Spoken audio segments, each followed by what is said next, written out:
approaching a hospital that's cut off from the outside world.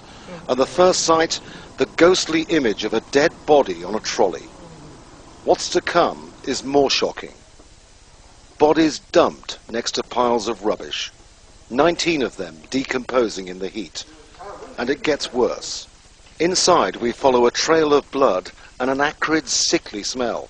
This is Abu Salim Trauma Hospital, but there are no nurses in sight, no doctors.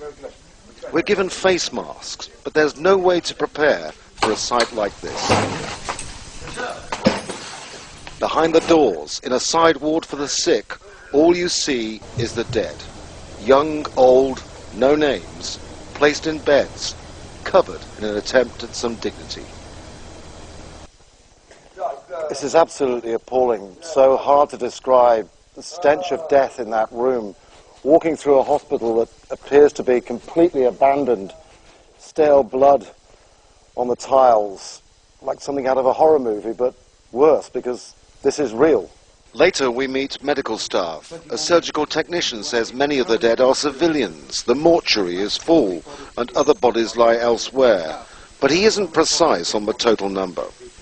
I think more than 100. More than 100? I think. This is supposed to be intensive care. The hospital has hundreds of staff, but they fled because of the intensity of fighting, leaving 7 medics. Only 2 of them are doctors. They're here day and night and can't get any outside help. This man, a civilian with a bullet lodged in his spine, urgently needs life-saving surgery. 2 days back, 2 patients died because we don't have electric for mechanical ventilation, you know. And this one maybe 3 times, 4 times CPR. A boy, a bullet now removed from his chest, is recovering. This man came to buy a car in the city when he says he was shot and robbed by a Gaddafi loyalist. He will survive. But looking around, there isn't much hope for some. Civilians, rebel fighters, Gaddafi loyalists, together in the same place with the same desperation. The man here has severe abdominal injuries and needs surgery now. Medical aid agencies say they can't send in staff because of the risks, although relatives have collected some of the injured and dead. We came under small arms fire on the way out and the way in. The fighting is close. We left unable to verify the total number of dead.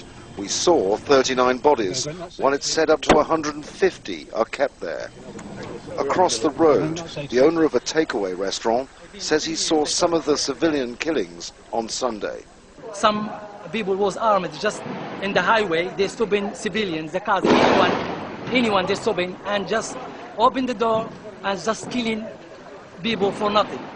They start killing. I saw in my eyes. A hospital meant to treat trauma, now in a trauma all of its own, and what could be evidence of war crimes, all isolated.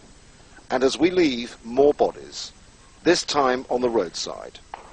Like the hospital, there's no one to assist or investigate. Andrew Simmons, Al Jazeera, Abu Salim, Tripoli.